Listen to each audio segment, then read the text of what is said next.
not just revolutionary in his thinking, like new. Something's revolutionary. We hear that in advertising all the time. This is a revolutionary new, when I used to sell hair care products. I know, when you look at me, you think, yeah, that makes sense. That I sold high-end hair care products to salons. But I'd always crack me up, every quarter we'd go and have a meeting, and each of our companies that we worked for would have a revolutionary new shampoo, that this is going to change how people wash their hair. And Jesus was revolutionary, certainly not in the marketing way, but also not just in a new way of thinking way, but also revolutionary a way that not only thinking and believing a different way, but acting and living in a way that changed things. And I think most of this stuff that we're going to talk about these next few weeks are not things that maybe we don't all believe. I think we all believe them probably, or at least would like to believe them. But maybe the part of that is actually making change, working toward change. And so that's how I want us to be revolutionary, that Jesus was others focused and was focused on helping the weak rather than those in power. And over again. And so there are a variety of different things. In fact, I'm having a hard time narrowing it down to the things I want to talk about. But there's plenty of ways to talk about this. I think when I think of revolution, I think, as a history teacher, the American Revolution or the French Revolution or the Russian Revolution, big, military throwing off a government, they're often smaller. Most of us have been involved in smaller revolutions, usually petty revolutions at work, maybe in your place of business, or those of you who have been in the military. My assumption is that there's a quiet way to revolt. I remember when I was working at the financial place that there was a way we were supposed to do this process, that we were supposed to always get a signature on a fax. And at the time I was there, it wasn't 1996, so that people didn't have fax machines in their homes. And so it was always this thing. So what we were doing is they had to sign a document to let us help them with their finances. And then there would be this thing of like, where can I find a fax machine? And they'd be like, well, there's a nail salon 3 miles away that has one. I can go and see if I can borrow theirs. And so what we started doing, there was this really complicated way that they introduced that somebody could do a digital signature. This was a brand new concept. And they had to get to a computer and go to the website and go through this software thing and sign. And we all decided who worked there that we were no longer going to go through the hassle of getting people to do a fax. We were going to figure out, we were going to walk people through getting on the internet. Dun, dun, dun. It was really scary for some people. But I do remember we all decided we're just not going to do the fax thing anymore. And slowly, and the idea was hopefully we were going to get them to make the digital online thing easier, and eventually they did. And so we had this, but it was kind of this silent revolution among all of us that we didn't talk, that we were really standing up to management. Sadly, when I think about my life and times that I've been involved in revolutions, that's probably I'm kind of a rule follower. I'm kind of a joiner. I'm kind of a loyal person. And I always feel uncomfortable. The older I get, the more I'm willing to kind of stand up and be counted in the revolution. And maybe it's part of like, I've seen enough that I'm ready to speak my mind a little bit more. Maybe I'm realizing I'm almost dead, so why not? Let's just go out this way. So the revolution is joined by us living counterculture by love, compassion, humility, inclusion, service, sacrifice, rather than just displays of religious fervor or policies and force to confirm external standards of self-serving priorities and levels and types of sin condemned. I tried to write this. I think sometimes we think we're standing up for the faith by speaking out against some things, and really what we really need to do is live counterculture and speak out against injustice and speak out against abuse and speak out against oppression. And I think we're going to start with this example of Jesus clearing the temple. It's a great template, I think, for us to understand maybe how we're supposed to revolt. I originally thought of calling this Revolting is the title.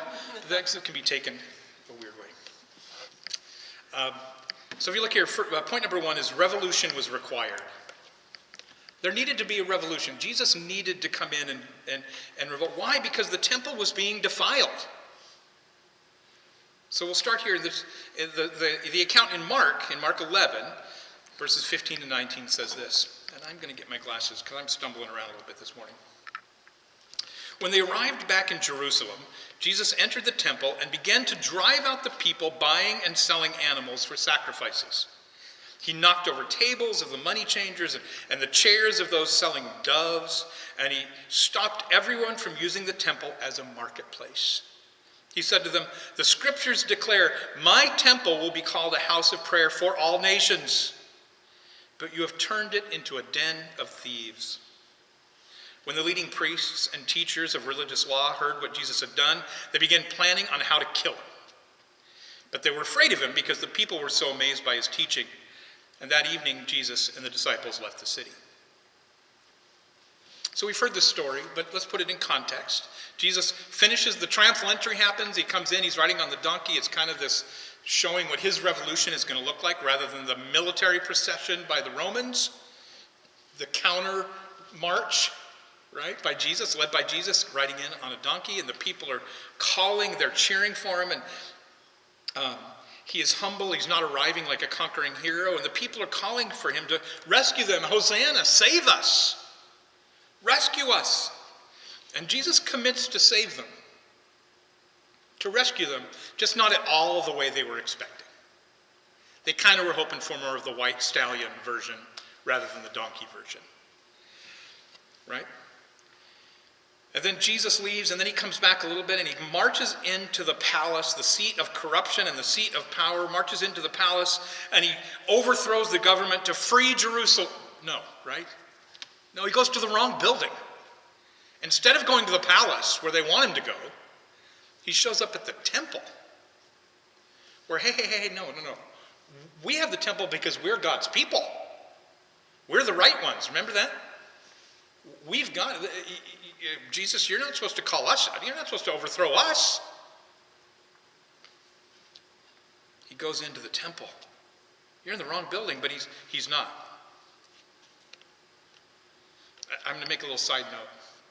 This story is often used, especially in the Christian manosphere, the Christian male thing, that this is our excuse. This is where anytime we want to get violent and punch somebody we don't like, we use this story. Well, Jesus flipped over tables and whipped people.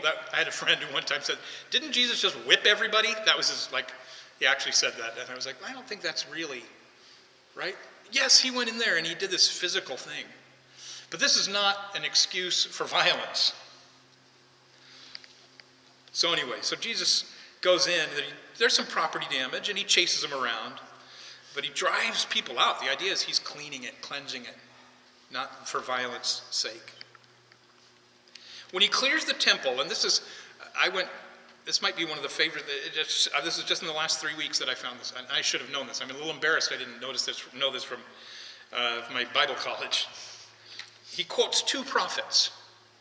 When he clears it out, the things that he's quoted as saying are two prophets. And maybe I did learn this and just forgot it.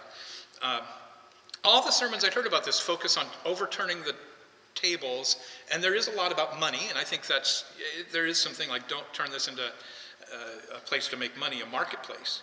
But the two quotes, he quotes Jeremiah and Isaiah, and they kind of give a bigger context. The rest of the revolutionary stuff we're going to talk about are from this context of what Jeremiah and Isaiah are talking about, these quotes from those.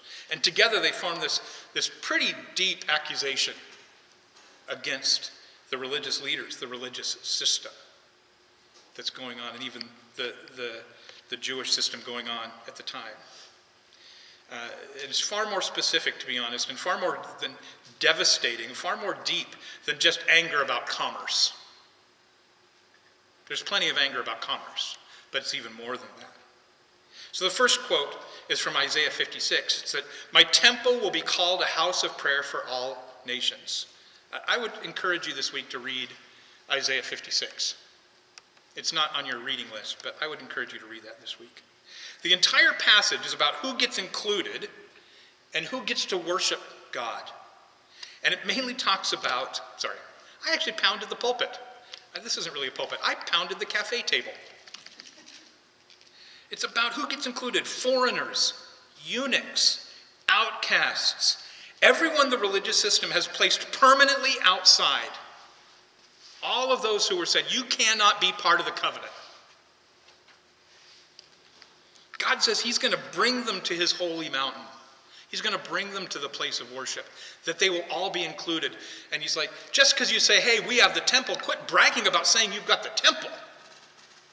I'm going to make this a house of prayer for all nations, for the immigrant, for the eunuch, for the outcast. They are going to come and they get the joy in his house of prayer. The temple is supposed to be a place where the excluded become the included. And the money changers, and I love that they single out the dove sellers, because we see the dove as like symbol of peace, right? But I think also it was like the cheapest thing you could buy. They're gouging the poor. So the money changers and the dove sellers were operating in the court of the Gentiles. The one place in the temple where the outsiders, where those who weren't included, were allowed to just stick their toe in. They would deign to be let in there. And what did they do? They defiled that part. They weren't going to do that in the other parts of the temple. But you know what? It doesn't matter if we kind of break the rules, if we defile a little bit, because that's just for the Gentiles. That's just for the outsiders. And frankly, they barely should be here anyway. And you know what? We're going to take advantage. We're going to make a little cash off them. They're not really Jews. They're non-Jews. It's the only place they can be. And you know what? They're going to come in with their stupid way of serving. They're going to have a dove that's not good enough. We need to make sure they do it the right way. So we're going to sell them a good dove. And in fact, if they come in with their own dove or their own sacrifice, we're going to say that's not good enough. So not only are we going to make sure we're going to gatekeep, literally, how they come in and also how they worship, but we're going to make something off of them. We'll make sure they're doing it, and we're going to get benefit. So they know that they are lesser, and that we're going to get more powerful because of it.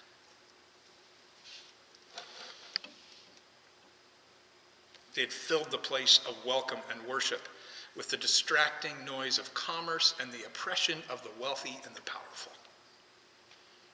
It was the one place. It was the one place where they were supposed to be included. And they converted it to a farmer's market. Jesus wasn't just angry about unfair exchange rates. That's bad to begin with, yes. But I think he was more extreme. He was angry that they had taken the room built for the nations and made it unusable for the nations. And that makes the second quote, the Jeremiah quote, land a little different. That you've made it a den of robbers, a den of thieves. That's gone into our lexicon. We talk about that. We talk about someplace being a den of thieves. And I bet you most people who use that don't even know it's from the Bible. Right? They've made it a den of robbers, a den of thieves. God is not just calling the temple leaders just thieves, but they're making a profit, and just making a profit off faith. There's even so much more than that now that we know. He's describing people, I want to get this right. He is describing people who commit every kind of injustice, oppressing foreigners, the fatherless, the widow. And then they come to the temple building, the place that they're supposed to be protected, a place that they're supposed to be able to worship, the eunuch, the outsider, the immigrant, well, the place where they're supposed to be embraced and connect with God, and instead they're met with barrier after barrier, oppression after oppression, and abuse. So Jesus walks in there, and he's carrying the full weight of this. People are saying, save us. And you know what he is really upset about? Where he really wants to go and stops people? Is not Herod, not Pilate. It's what's happening in the place that's supposed to be safe. That enrages him. The house that should have welcomed the nations becoming a hiding place that excludes them so that the good people can go and make sure that everyone else knows they're not welcome.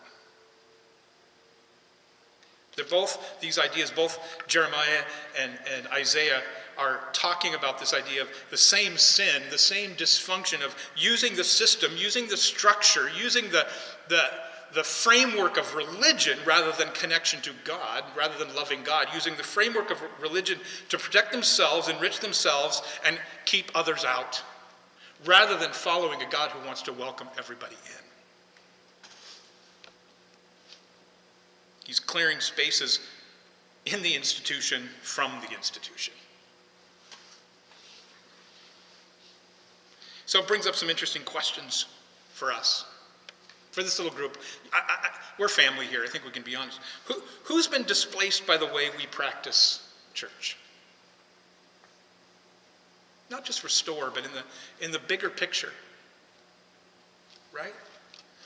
Who have we abused? Who's supposed to be invited in? Who's supposed to be embraced?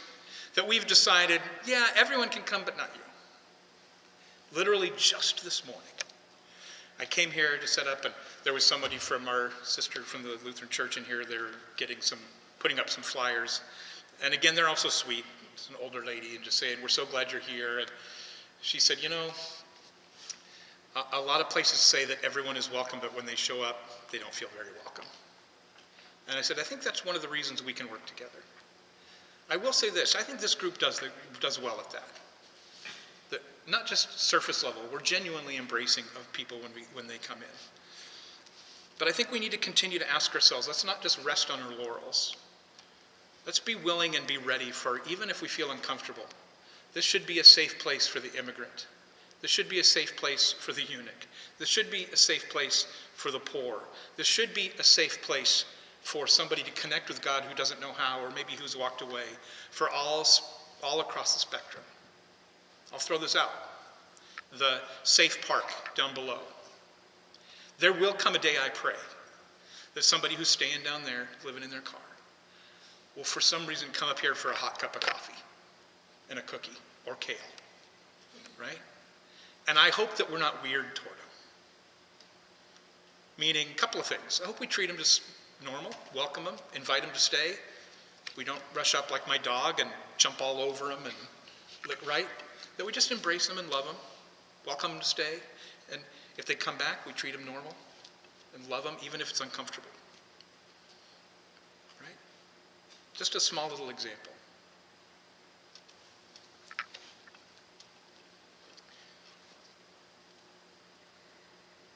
We want to make sure that we don't make this a place that is a den of thieves. Not because we're marketing, not because we're selling our multi-level marketing scheme to everybody who walks in, but that we're at a place that is willing to disrupt the normal system of using religion to get ahead.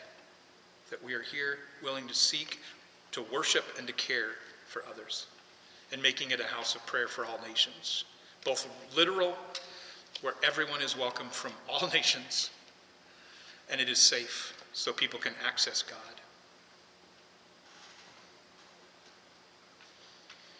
Jesus acts in a way, the other piece to this, and so he doesn't just go in and preach against it, he actually does something. He sees that it's defiled, and he makes this calculated public demonstration against the corrupt system. It wasn't just an emotional outburst.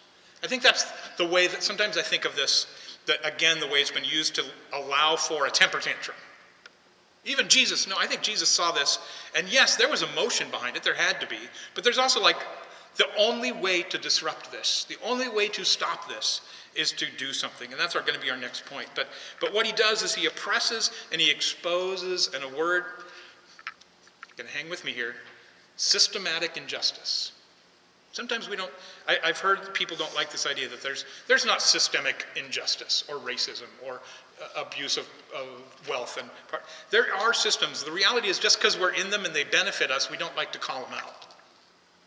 But there are systems in place that make it harder for people, whether it's race, whether it's economic strata, whether it's immigration status, whatever, that make sure we keep people in their place in the court of the Gentiles, where we can manage them and tell them how they're going to live. And they can protest, but they need to protest the right way. And they can be angry, but we got to keep in control of it. We need to make sure that when Jesus goes and he shows this place that was supposed to be welcoming has been turned into this other thing, and he exposes that. Right, there's the obvious, we do know the money changers were charging exorbitant fees. Any of you have ever traveled around the world? Any of you have been out of the country? You know that you don't go to the money changer in the airport, get the worst rate. I've made some mistakes. I'm not a big, huge world traveler, but when we went to, oh my word, Deb, what's the, Trogir, when we went to Croatia, I made some mistakes in Croatia. One was, rather than getting in a licensed taxi, I just let this very nice man come up to us and like, I'll drive you home. And we all get in the car and the kids are sitting in the back. This is a totally side story. But the kids are in the back of this minivan and they're like, we're going to die. This man is taking us to a second location. And very sweet guy. Took us there, didn't kill us, obviously. But I did learn from that when we got out of the car. All 5 other people in our family looked at me like, do not do that again. Like, hey, he's probably nice, it shouldn't be a problem. But I did learn also there that kind of in the main marketplace, there was I was like, oh, this is great, like a little money changer place where you get like an ATM kind of a thing. And I got money there, and then literally like just around the corner was an actual bank, and the exchange rate I had was horrible. So again, they were doing that just a common practice to do a horrible exchange rate. They were really sticking it to the Gentiles. That's the only place they could go.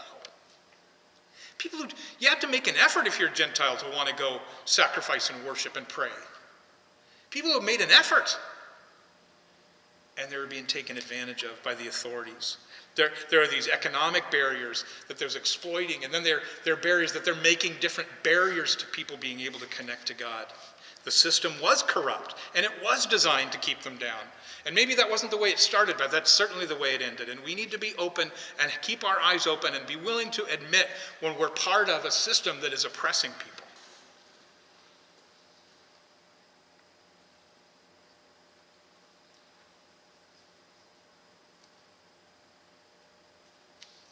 And while it was a practical gesture, a practical thing that he really genuinely wanted to clear out that part of the temple, Jesus also makes this symbolic gesture, a thing that reminds us that we need to sometimes destroy some things to make room for something better. Right? We sometimes need to go in and be willing to get rid of some system to make room for God to work. So what do? What systems are being defiled? What systems in the church and religion? What's part of being an insider versus an outsider? We need to be willing to look and go, how are we doing this? I think sometimes we have a code of ethic. Used to be one of the big ones was how you dressed. And it seems so simple, but you couldn't go to church if you weren't dressed right. Right? That's not so much anymore, but what are we doing? Are there some unspoken things that if you're LGBT, you're not really welcome here? We might say you are, but we're definitely going to start looking at you different. If you're poor, and we think you might really not, that maybe you've made bad choices, and so we're not going to help you unless you kind of prove that you're worth it, worth helping. Maybe you have the wrong political stand. We don't really want you here. What sort of things, what sort of ways are we keeping people out? Either overt or not. I guess one of the guys that I was reading says, what are the tables we need to flip today? What are the tables we need to flip? What are the things that have defiled us? Do we support injustice?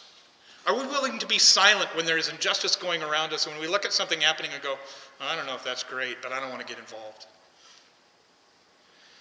When we vote for and we support economic inequality, and we kind of like, well, I'd love to help them out, but I don't want my tax dollars going to somebody who might not deserve it.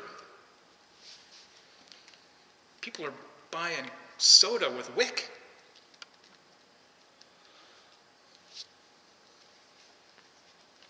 Maybe we're looking at the environment, that things around us, that we are for anything that allows for unchecked capitalism.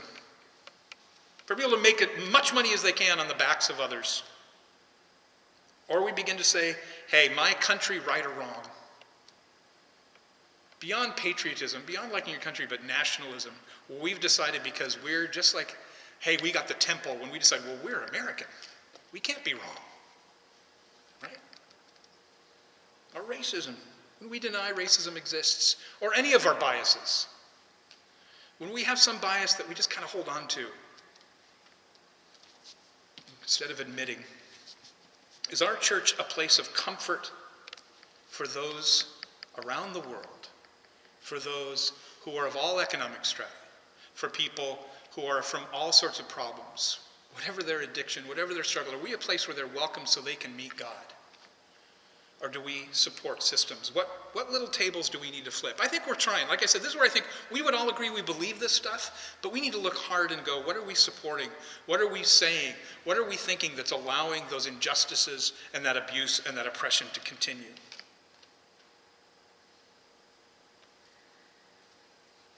How can we continue to be a place that is safe for all nations, for all people?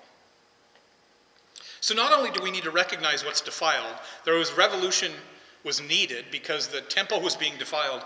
The revolution was required, but it required action. Same story from Matthew. Jesus enters the temple and began to drive out all the people buying and selling animals for sacrifice. He knocked over the tables of the money changers and the chair of those selling doves. Again, the doves. And he said, "Scriptures declare my temple will be called a house of prayer, but you've turned it into a den of thieves." The blind and the lame came to him in the temple, and he healed them. The leading priests and the teachers of religious law saw these wonderful miracles and heard even the children in the temple shouting, "Praise God for the Son of David." But the leaders were indignant. Sorry, we'll talk about this in a minute. Then they asked Jesus, "Do you hear what those children are saying?" "Yeah," Jesus replied. "Haven't you ever read the scriptures where they say, 'You have taught the children and infants to give you praise'?" Then he returned to Bethany where he stayed overnight. With the oppression and the exploitation of the outsider and the weak and the rules and the systems set up to keep people from God, there needed to be action to make change. There needed to be more than words, or there needed to be more than just belief. Jesus is like, there needed to be something to actually shake this up. He didn't just denounce, he took bold action. And he flipped, and he chased, and he disrupted the system practically. I was thinking, what would be the modern equivalent to this? I think here would be the thing: shutting down the server. Jesus snuck into where they were making all sorts of trades, and he shut down the server, shut down the computer. Have you ever been into a store when the server is down? Right? It shook the whole thing up. It was one author called it the power of righteous disruption. I love it.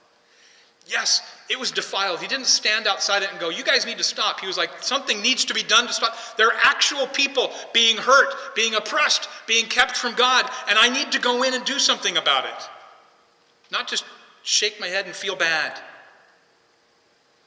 This shows what actual righteous anger looks like. It can be necessary. It is a necessary tool to disrupt injustice, even when it takes place in a sacred space. There is a time when we may need, sorry, I'm jotting this down, things that are hard for me as kind of a follower, kind of a loyal person, I don't like to disrupt. But there is a time when we need to interrupt. Sometimes when somebody's saying something hateful, we need to go, "Hey,"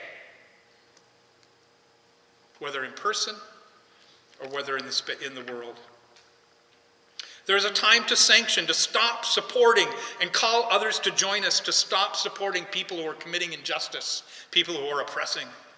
There's a time to be blunt and bold and stand up for the oppressed. Sometimes we just need to say what we're actually thinking and not couch it.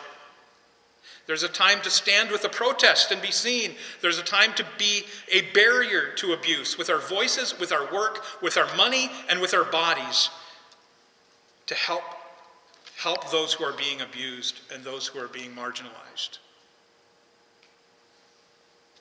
I love this phrase, "My house shall be a house of prayer for all nations." Think how radical that was way back in Isaiah, where they're like, "Hey, we got the temple," and that whole point that God is telling them, Isaiah tells Isaiah to tell the people, quit bragging about you having the temple like you're better than everyone else. It's gonna be for everybody.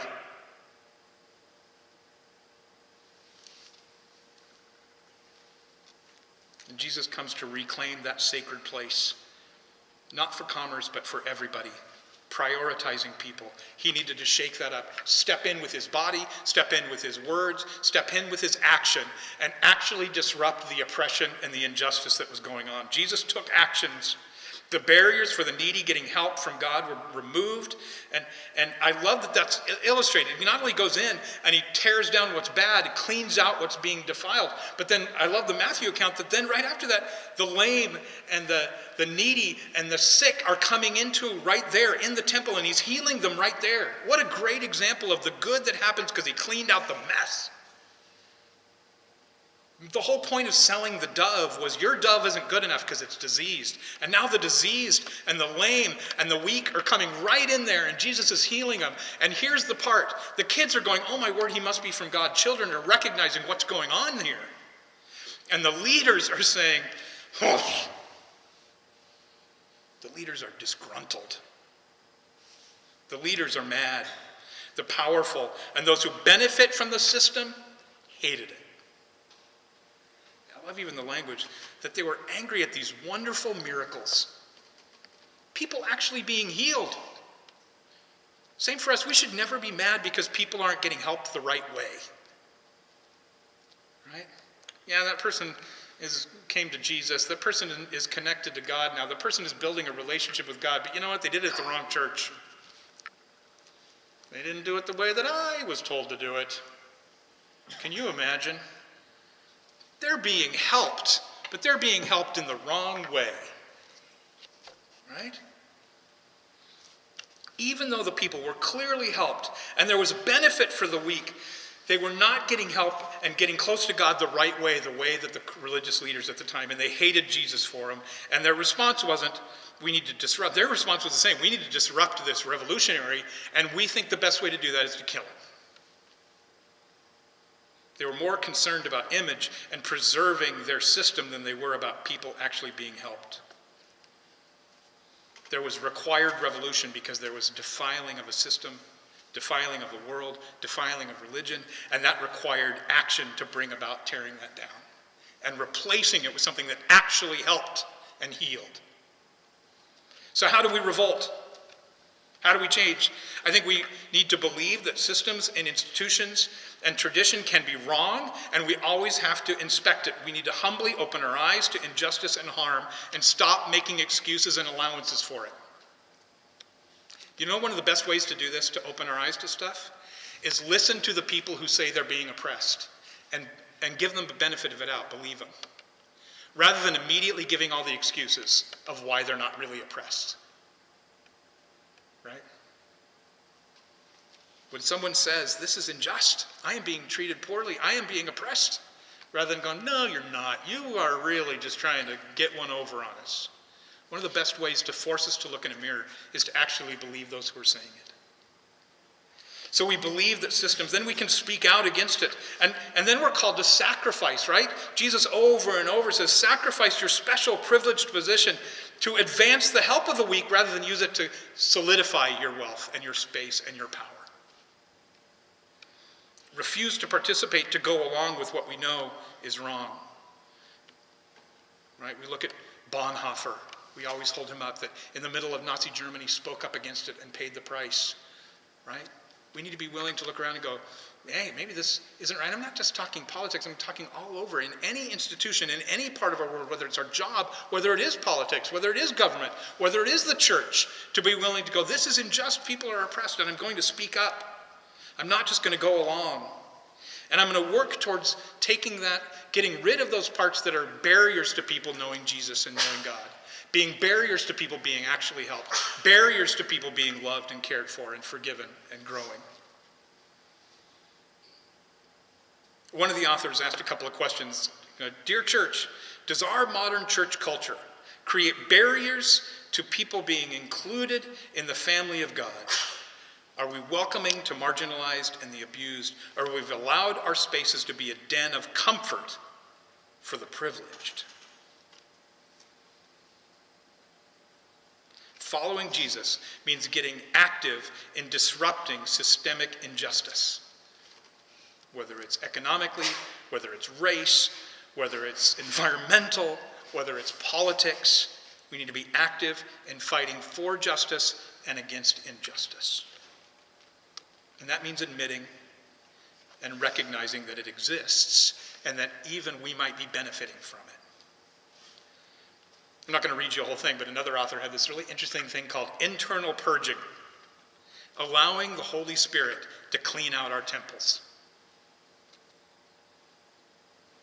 So we need to follow the revolutionary, the original revolutionary, Jesus Christ. Follow his teaching and his example. The cleansing of the temple is an invitation to be part of a new kingdom, an upside-down kingdom where the least are the most, where the weak are the strong, and where justice is not optional. To live like Jesus, we need to make sure our holy anger is against injustice.